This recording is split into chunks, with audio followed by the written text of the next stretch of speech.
दोस्तों एक बार फिर से हम आपके लिए RRB ALP form fill up online 2025 apply process की अपडेट लेके आ चुके हैं। कैसे आप असिस्टेंट लोको पायलट 9970 वैकेंसीज के लिए अपना फॉर्म अप्लाई कर सकते हो।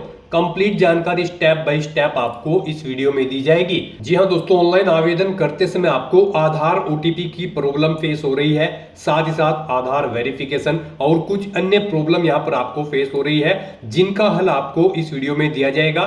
साथ ही साथ बात अगर लास्ट डेट की जाए तो लास्ट डेट की न्यू अपडेट है, केवल 6 दिन शेष रह गए हैं। आप जल्द से जल्द अपने फॉर्म अप्लाई कर ले, कहीं मौका हाथ से छूट न जाए। ऑनलाइन आवेदन करते समय आपको कोई भी ऐसी गलती या फिर मिस्टेक नहीं करनी होगी जिसको करने से आपके एप्लीकेशन फॉर्म रिजेक्ट हो सकते हैं। और आवेदन करते समय आपको कुछ महत्वपूर्ण इंस्ट्रक्शंस का भी ध्यान रखना होगा, तभी आपके फॉर्म सक्सेसफुली सबमिट किए जाएंगे। और अप्लाई करते समय आपको फोटोग्राफ, सिग्नेचर, डॉक्यूमेंट्स कैसे अपलोड करने होंगे, फोटो अपलोड करते हुए भी यहाँ पर कैंडिडेट को प्रॉब्लम आ रही है, उसका भी हल आपको इस वीडियो में दिया जाएगा। साथ ही साथ क्वालिफिकेशन डिटेल आपको कैसे देनी होगी, कौन से ऐसे टॉप 5 जोन है जिनमें आप अगर अप्लाई करोगे तो आपके चांसेस अप्लाई करते समय रिक्रूट होने के ज्यादा रहेंगे। साथ ही साथ यहाँ पर आपको फीस पेमेंट कैसे करना है, कैसे आप अपनी एग्जाम सेंटर चुनोगे और कैसे आप यहाँ पर अपना जोन सेलेक्ट करोगे, जोन प्रेफरेंस आपको कैसे देनी होगी। कंप्लीट जानकारी आपको फीस पेमेंट करते हुए रजिस्ट्रेशन से लेकर प्रिंट तक आपको इस वीडियो में दी जाएगी। तो आपको वीडियो शुरू से लेके एंड तक बिना स्किप किए हुए देखनी होगी। इस वीडियो को कंप्लीटली देखने पर ही आपके सभी सवाल और डाउट क्लियर होंगे। तो चलिए दोस्तों, बिना कोई वक्त गंवाए शुरू करते हैं RRB ALP form fill up online की पूरी जानकारी।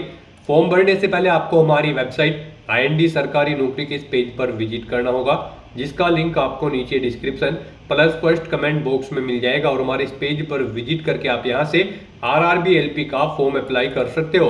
रेलवे रिक्रूटमेंट बोर्ड भारतीय रेलवे आरआरबी की ओर से असिस्टेंट लोको पायलट एएलपी का नोटिफिकेशन रिलीज किया गया था, जिसमें 9970 वैकेंसीज निकली हुई है। यहाँ पर लास्ट डेट की अगर बात की जाए तो लास्ट डेट आवेदन करने की 19 मई 2025 है, जो कि एक्सटेंड की गई थी। आपके लिए अंतिम मौका है, केवल 6 दिन और शेष रह गए हैं। आप जल्द से जल्द अपने फॉर्म अप्लाई कर ले। 19,900 से 63,200 सैलरी है। 10वीं पास आईटीआई से आप अप्लाई कर सकते हो। 18 से 30 वर्ष आयु सीमा है। फीस जनरल ओबीसी डब्ल्यूएस के लिए 500 है। एसएसटी पीडब्ल्यूडी फीमेल के लिए 250 है, जो कि आप ऑनलाइन मोड से पेमेंट कर सकते हो। कंप्यूटर बेस्ड टेस्ट सीबीटी के आधार पे सिलेक्शन किया जाएगा। ऑनलाइन अप्लाई कर सकते हो, ऑल इंडिया से अप्लाई कर सकते हो।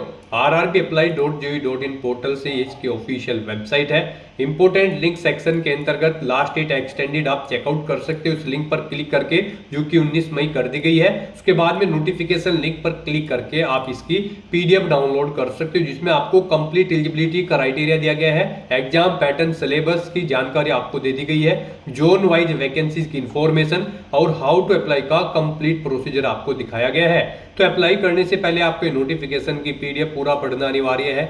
इसको पूरा पढ़ने से ही आपके सभी सवाल और डाउट क्लियर होंगे। अप्लाई करने के लिए हमारे पोर्टल पर ही अप्लाई ऑनलाइन का लिंक है, इस पर आप जैसे ही क्लिक करोगे तो आपके सामने ऑनलाइन आवेदन करने का ये ऑफिशियल पोर्टल ओपन हो जाएगा। गाइस, यहाँ पर आपको डाउनलोड फॉर्मेट्स का ऑप्शन दिया गया है। यहाँ पर आपको CN 1/2025 के इस ऑप्शन पर अपना कर्सर लाना है। और यहाँ पर अगर आपको कास्ट सर्टिफिकेट या फिर इनकम सर्टिफिकेट की जरूरत है तो उनके फॉर्मेट आप यहाँ से डाउनलोड कर सकते हो। अप्लाई करने के लिए आपको यहाँ पर अप्लाई की ये टैब दी गई है। इसके ऊपर जैसे ही आप अपना कर्सर लाएंगे, यहाँ पर आपको 2 ऑप्शन होंगे, क्रिएट एन अकाउंट और ऑलरेडी हैव एन अकाउंट। अगर आपने यहाँ पर अपना अकाउंट पहले से क्रिएट कर रखा है तो आपको ऑलरेडी हैव एन अकाउंट के इस ऑप्शन पर क्लिक करना है। उसके बाद आपके सामने कुछ इस तरह से इंटरफेस होगा। यहाँ पर आपके पास 2 ऑप्शन है लॉगिन करने के, लॉगिन विद आधार और लॉगिन विद आरआरबी अकाउंट। आप इनमें से किसी भी ऑप्शन का यूज करते हुए अपने अकाउंट में लॉगिन कर लें और वहां से आप अपना फॉर्म अप्लाई कर लें। और अगर आप इस भर्ती के लिए या फिर आरआरबी की किसी भी भर्ती के लिए 2024 से आप फर्स्ट टाइम अप्लाई करने जा रहे हो तो सबसे पहले यहाँ पर आपको अपना अकाउंट क्रिएट करना होगा। उसके लिए आपको क्रिएट एन अकाउंट के इस ऑप्शन पर क्लिक करना है। उसके बाद आपके सामने यहाँ पर कुछ इस तरह से इंटरफेस होगा। यहाँ पर आपके सामने ये पॉपअप होगा। इसमें आपसे कहा गया है अगर आपने 2024 या उसके बाद अपना रजिस्ट्रेशन यहाँ पर कर रखा है आरआरबी के इस पोर्टल पर, तो आपको दोबारा से रजिस्ट्रेशन की जरूरत नहीं है। आप अपना यूजर आईडी और पासवर्ड यूज करते हुए लॉगिन करें और अपना फॉर्म अप्लाई कर लें। और अगर आपने 2024 या 25 में रजिस्ट्रेशन नहीं किया है आरआरबी के इस पोर्टल पर, तो यहाँ पर आपको सबसे पहले अपना रजिस्ट्रेशन करना होगा और उसके बाद आपको अपना फॉर्म अप्लाई करना है। तो यहाँ पर आकर आपको ओके के इस ऑप्शन पर क्लिक करना है। फिर यहाँ पर आकर आपको अपनी नेशनलिटी सिलेक्ट कर लेनी है। उसके बाद यहाँ पर आपको अपना कंप्लीट नाम यहाँ पर एंटर करना है। 10वीं की मार्कशीट के अकॉर्डिंग आपका नाम होना चाहिए। फिर उसी नाम को आपको यहाँ पर रिटाइप कर देना है। उसके बाद आपसे पूछा गया है कि क्या आपने कभी अपना नाम चेंज किया है, अगर किया है तो यस ऑप्शन सिलेक्ट करें और फिर आप I understand and I agree के इस ऑप्शन पर क्लिक करें और फिर जो नाम आपने चेंज किया है वो चेंज नेम यहाँ पर आप एंटर करें, उसे रिटाइप करें। और अगर आपने कभी अपना नाम चेंज नहीं किया है तो यहाँ पर आपको नो ऑप्शन सिलेक्ट कर लेना है। उसके बाद यहाँ पर आपको अपनी डेट ऑफ बर्थ सिलेक्ट करनी है। ये डेट ऑफ बर्थ आपको 10वीं की मार्कशीट के अकॉर्डिंग सिलेक्ट करनी है। फिर उसे यहाँ पर आपको टाइप करना है DDMMYY फॉर्मेट में, यानी कि आपको अपनी डेट ऑफ बर्थ यहाँ पर रिटाइप कर देनी है। उसके बाद यहाँ पर आपको अपना जेंडर सिलेक्ट करना है। फिर यहाँ पर आपको अपना जेंडर भी दोबारा से एक बार फिर सिलेक्ट करना होगा। उसके बाद यहाँ पर आपको अपने फादर का नाम एंटर करना है, उसे रिटाइप करना है। मदर का नाम एंटर करना है, उसे भी रिटाइप कर देना है। उसके बाद यहाँ पर आपको अपनी कॉन्टैक्ट डिटेल देनी है। यहाँ पर आकर आपको अपना ईमेल एड्रेस एंटर करना है। उसके बाद जनरेट ईमेल OTP ऑप्शन पर क्लिक करना है। अपना मोबाइल नंबर आपको एंटर करना है। जनरेट मोबाइल OTP ऑप्शन पर क्लिक करना है। उसके बाद आपके ईमेल आईडी और मोबाइल नंबर पर 2 OTP आएंगे। वो OTP आपको यहाँ पर एंटर करने हैं और अपना मोबाइल नंबर और ईमेल आईडी को वेरीफाई कर लेना है। उसके बाद यहाँ पर आपको अपना आधार वेरिफिकेशन करना है। दोस्तों, कुछ कैंडिडेट्स को आधार वेरिफिकेशन करते समय आधार OTP की प्रॉब्लम फेस हो रही है। ये आरआरबी रेलवे की ओर से टेक्निकल इश्यू है, जल्द ही इसको यहाँ पर सॉल्व कर दिया जाएगा। तो आप यहाँ पर ट्राई करते रहे और जल्द ही आप अपना आधार वेरिफिकेशन कर लें। यहाँ पर आकर आप अपना आधार कार्ड नंबर एंटर करें। फिर यहाँ पर आप जनरेट आधार OTP के इस ऑप्शन पर क्लिक करें। आपके मोबाइल नंबर पर एक OTP आएगा जिससे आपका आधार लिंक है। वो OTP आप यहाँ पर एंटर करें और अपना आधार यहाँ पर वेरीफाई कर लें। यहाँ पर आधार वेरिफिकेशन के आपके पास 2 ऑप्शन है।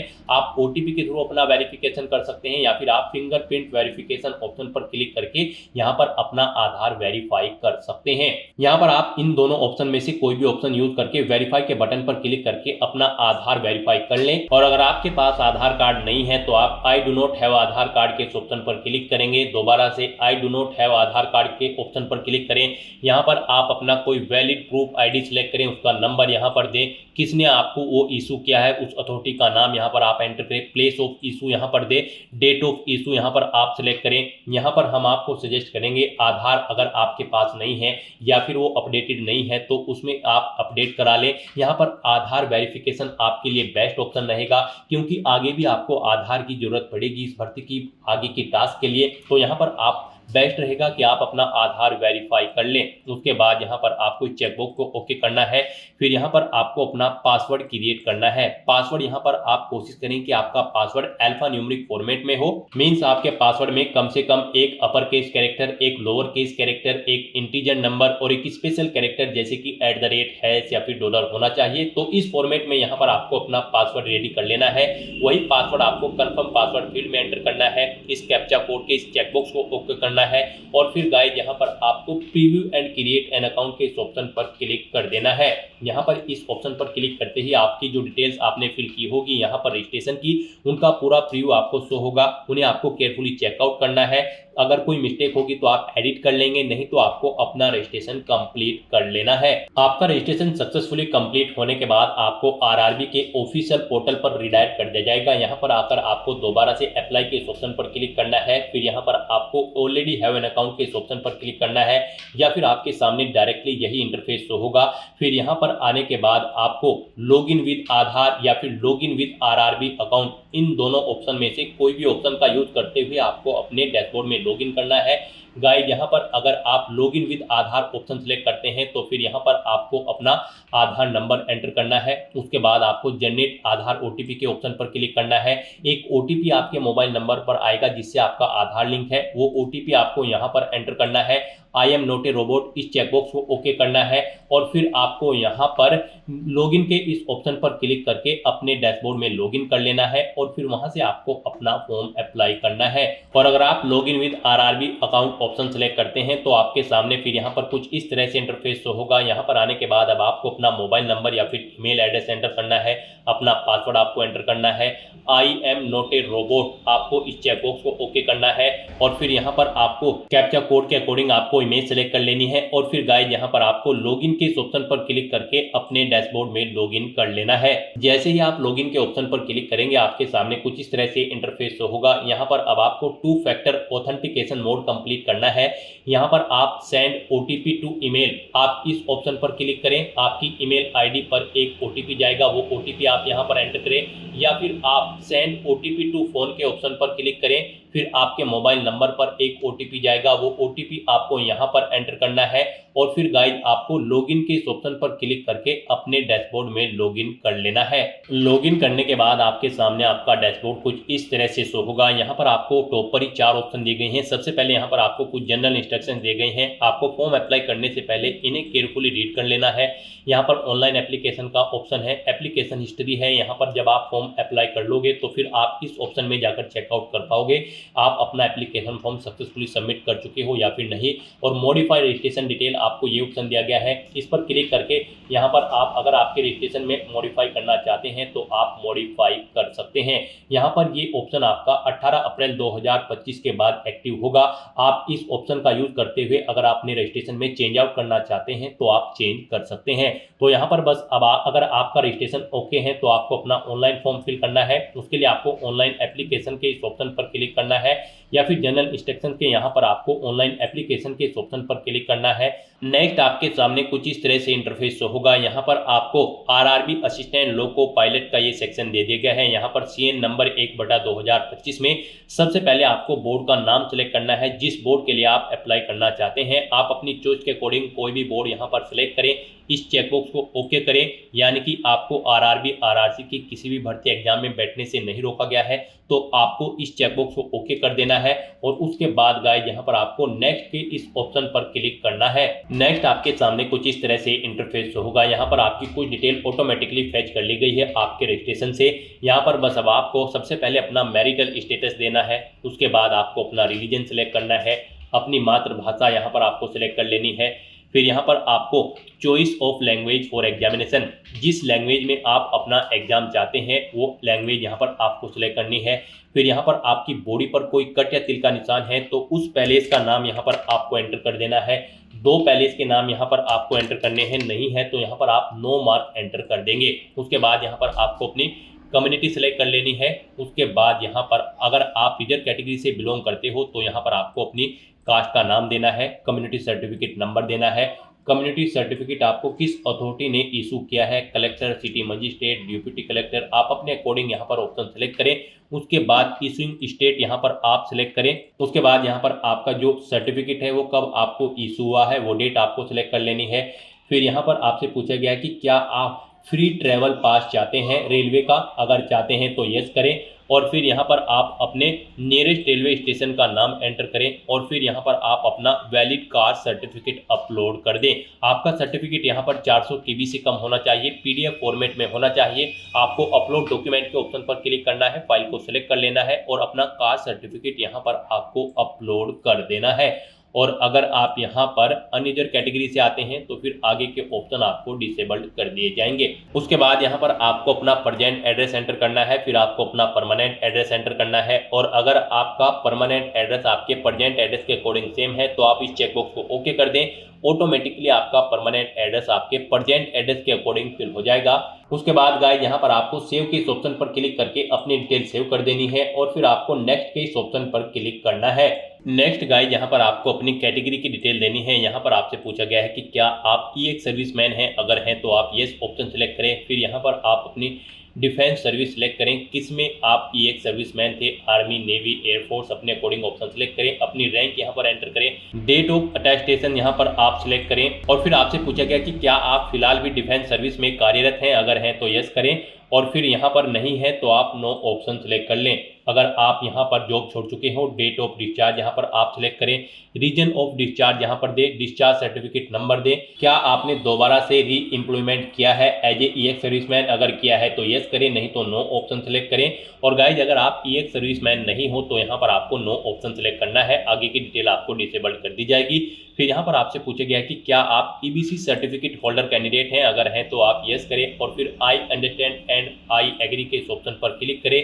फिर यहाँ पर आपसे पूछा गया है कि do you wish to avoid fee concession, अगर आप फीस में कंसेशन चाहते हैं तो यस ऑप्शन सेलेक्ट करें, फिर अपना सर्टिफिकेट नंबर दें, इश्यूइंग अथॉरिटी यहाँ पर आप सेलेक्ट करें, कब आपको ये सर्टिफिकेट इशू हुआ है वो डेट आप सेलेक्ट कर लें। और अगर आप ईबीसी सर्टिफिकेट होल्डर कैंडिडेट नहीं है तो यहाँ पर आपको नो ऑप्शन सेलेक्ट करना है। उसके बाद यहाँ पर आपसे पूछा गया कि क्या आप रेलवे में सर्विस करते हैं, यहाँ पर अगर आप रेलवे एम्प्लॉय हैं तो आप यस करेंगे। फिर यहाँ पर आपसे पूछा गया कि क्या आपने यहाँ पर एनओसी के लिए अप्लाई किया हुआ है, तो यहाँ पर आप किया हुआ है तो यस करें, नहीं तो आप यहाँ पर नो ऑप्शन सेलेक्ट करेंगे। और उसके बाद यहाँ पर आपको अपनी कैटेगरी देनी है, उसके बाद प्लेस ऑफ वर्किंग देना है, अपना जोन यहाँ पर आपको सिलेक्ट करना है। और अगर आप रेलवे के एम्प्लॉय नहीं है तो यहाँ पर आपको नो ऑप्शन सेलेक्ट करना है।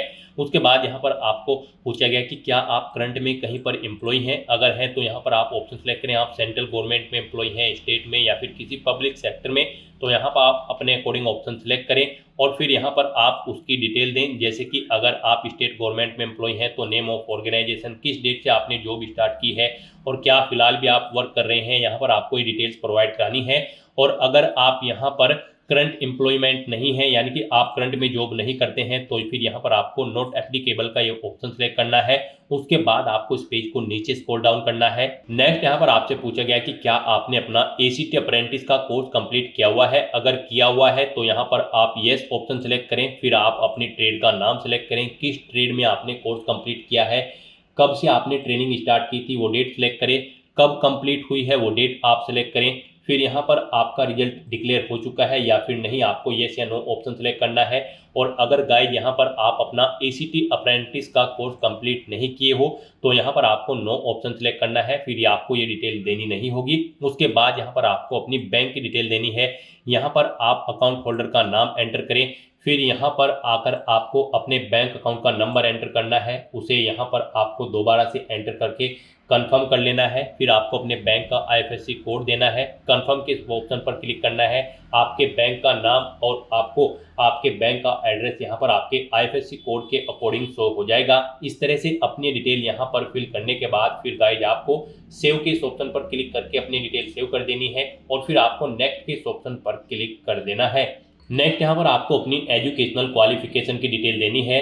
यहाँ पर आरआरबी असिस्टेंट लोको पायलट की इस भर्ती में पार्टिसिपेट करने के लिए आपका 10वीं क्लास पास आउट होना जरूरी है, प्लस आपके पास आईटीआई का सर्टिफिकेट भी होना जरूरी है किसी रिलेवेंट ट्रेड के अंतर्गत। तो यहाँ पर अब आपको सबसे पहले आकर आपको अपनी एडिट के इस ऑप्शन पर क्लिक करना है। उसके बाद यहाँ पर आपको अपनी 10वीं क्लास की डिटेल प्रोवाइड करनी है।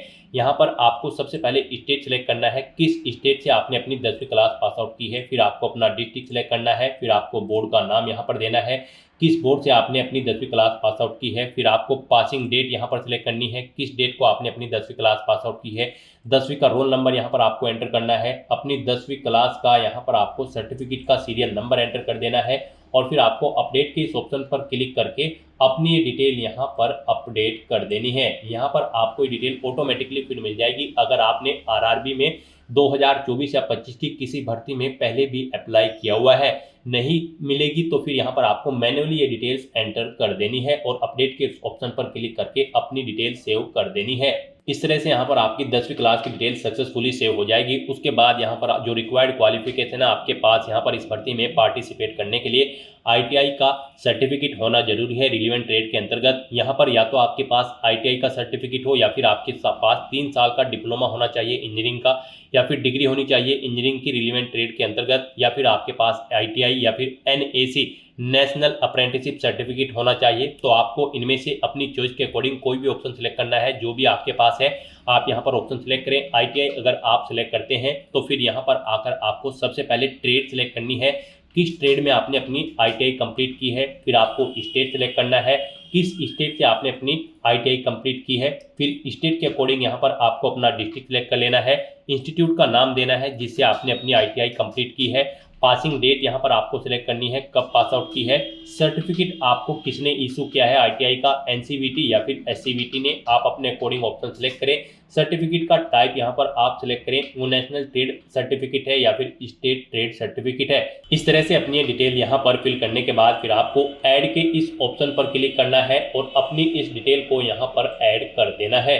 इस तरह से यहाँ पर आपकी आईटीआई की डिटेल भी ऐड हो जाएगी। उसके बाद अगर आपके पास 3 साल का डिप्लोमा है इंजीनियरिंग का या फिर डिग्री है इंजीनियरिंग की या फिर एनएससी सर्टिफिकेट है, तो आप अपने अकॉर्डिंग यहाँ पर ऑप्शन सेलेक्ट करके उसकी डिटेल भी सेम ऐसे ही यहाँ पर प्रोवाइड करा सकते हैं। इस तरह से अपनी क्वालिफिकेशन की डिटेल फिल करने के बाद फिर आपको नेक्स्ट के इस ऑप्शन पर क्लिक करना है।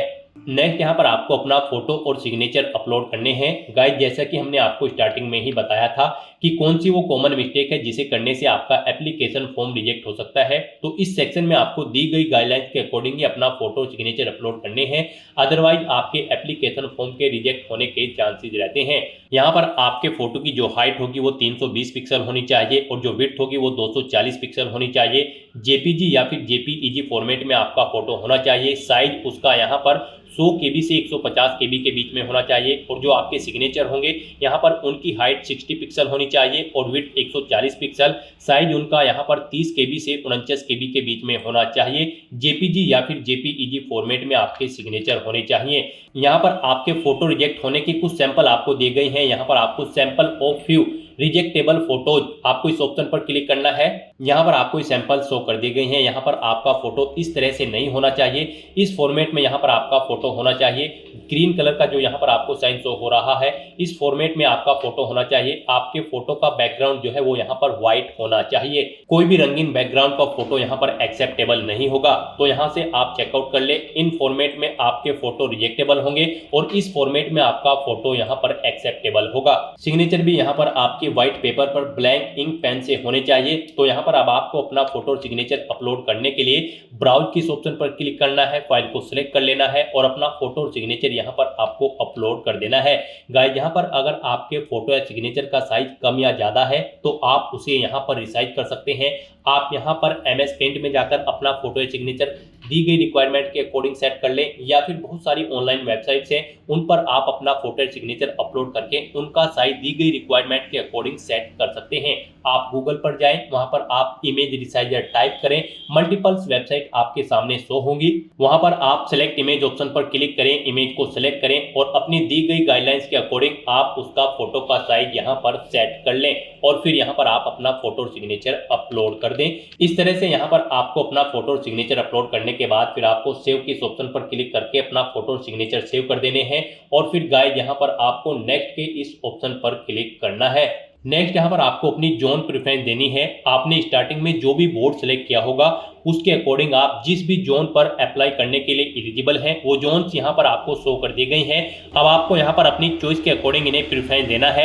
यहाँ पर आप जिस जोन को फर्स्ट नंबर पर सिलेक्ट करेंगे, यानी कि उसके सामने प्लस के इस ऑप्शन पर क्लिक करेंगे, उसे यहाँ पर फर्स्ट प्रेफरेंस दिया जाएगा और जिसे आप सेकंड नंबर पर सिलेक्ट करेंगे उसे यहाँ पर सेकंड नंबर पर प्रेफरेंस दिया जाएगा। आप अपनी चॉइस के अकॉर्डिंग यहाँ पर जिस भी जोन को जिस नंबर पर प्रेफरेंस देना चाहते हैं उस नंबर पर सिलेक्ट करके अपने जोन की प्रेफरेंस यहाँ पर सेट कर दें। उसके बाद आपको इस पेज को नीचे स्क्रॉल डाउन करना है। उसके बाद यहाँ पर आपको इस चेकबॉक्स को ओके करना है। फिर यहाँ पर आपको अपनी एग्जाम की ट्रेड सेलेक्ट कर लेनी है, जिस ट्रेड के लिए आप अप्लाई करना चाहते हैं। फिर आपको डिक्लेरेशन सेक्शन में आना है, आपको इस चेकबॉक्स को ओके करना है, अपना पैलेस यहाँ पर एंटर करना है और फिर गाइस यहाँ पर आपको सेव के इस ऑप्शन पर क्लिक करके अपनी डिटेल सेव कर देनी है और उसके बाद आपको यहाँ पर प्रीव्यू एप्लीकेशन के इस ऑप्शन पर क्लिक करना है। नेक्स्ट आपको आपके एप्लीकेशन फॉर्म का पूरा प्रीव्यू यहाँ पर शो कर दिया गया है। आपको सभी डिटेल्स केयरफुली चेकआउट करनी है, पेज को नीचे स्क्रॉल डाउन करना है, इस चेकबॉक्स को ओके करना है। कहीं पर कोई मिस्टेक है तो आप यहाँ पर एडिट के इस ऑप्शन पर क्लिक करके अपने एप्लीकेशन फॉर्म की डिटेल को एडिट कर सकते हो और अगर सभी चीजें ओके हैं तो यहाँ पर बस अब आपको अपना एप्लीकेशन फॉर्म सबमिट कर देना है। उसके लिए यहाँ पर आपको सबमिट के इस ऑप्शन पर क्लिक करना है। नेक्स्ट आपको यहाँ पर फीस पेमेंट के इंटरफेस पर डायरेक्ट कर दिया जाएगा। यहाँ पर गाइड अब आपको अपना फीस पेमेंट करना है। यहाँ पर हम आपको बता दें, जनरल ओबीसी ईडब्ल्यूएस कैंडिडेट को 500 रुपये फीस के रूप में जमा कराने हैं। SC ST PWD women candidate को 250 रुपये फीस के रूप में जमा कराने हैं। SC ST PWD women candidate को 250 रुपये जो फीस जमा करानी है, उनकी पूरी की पूरी फीस यहाँ पर आपको रिफंड कर दी जाएगी। और जनरल ओबीसी ईडब्ल्यूएस कैंडिडेट की 500 में से 400 रुपये फीस यहाँ पर आपको रिफंड कर दी जाएगी बाद में। यहाँ पर तो अब आपको अपना फीस पेमेंट करना है। यहाँ पर फीस पेमेंट करने के लिए आपके पास दो ऑप्शन है, आप पे विद SBI ई-पे या फिर पे विद CSC वॉलेट। आप अपनी चॉइस के अकॉर्डिंग कोई भी ऑप्शन का यूज करते हुए यहाँ पर फीस पेमेंट कर दे। यहाँ पर अगर आप पे विद SBI ई-पे ऑप्शन सेलेक्ट करते हैं तो फिर यहाँ पर आपको चेकबॉक्स को ओके करना है। उसके बाद आपको प्रोसीड के ऑप्शन पर क्लिक करना है।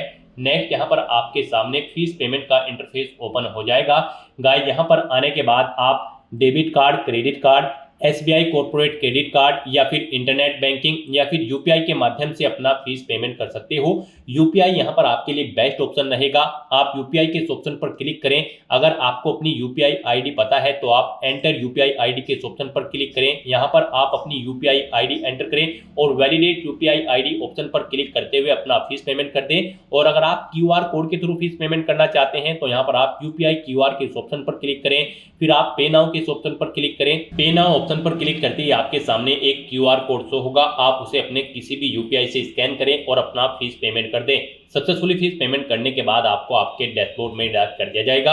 अपने डैशबोर्ड में आकर आपको एप्लीकेशन हिस्ट्री की स्टेप पर आना है और फिर यहाँ पर आपको असिस्टेंट लोको पायलट के सामने यहाँ पर आपको व्यू एप्लीकेशन के इस ऑप्शन पर क्लिक करके अपने एप्लीकेशन फॉर्म का एक हार्ड कॉपी प्रिंट आउट ले लेना है फ्यूचर यूज के लिए, फ्यूचर रेफरेंस के लिए। यहाँ पर आप अपने एप्लीकेशन फॉर्म का स्टेटस भी चेकआउट कर सकते हो। यहाँ पर आपके एप्लीकेशन फॉर्म का स्टेटस आपको सक्सेस शो कर दिया जाएगा अगर आपका एप्लीकेशन फॉर्म सक्सेसफुली सबमिट हो जाता है। तो दोस्तों, ऐसे आप RRB assistant loco pilot 9970 post के लिए अपना फॉर्म अप्लाई कर सकते हो बिना कोई मिस्टेक किए हुए, स्टेप बाय स्टेप। आज की इस वीडियो में बस इतना ही। आई होप ये वीडियो आपको पसंद आई होगी। अगर पसंद आई हो तो इसे लाइक और शेयर करें। चैनल पर नए हो तो इसे सब्सक्राइब कर लें। Thanks for watching.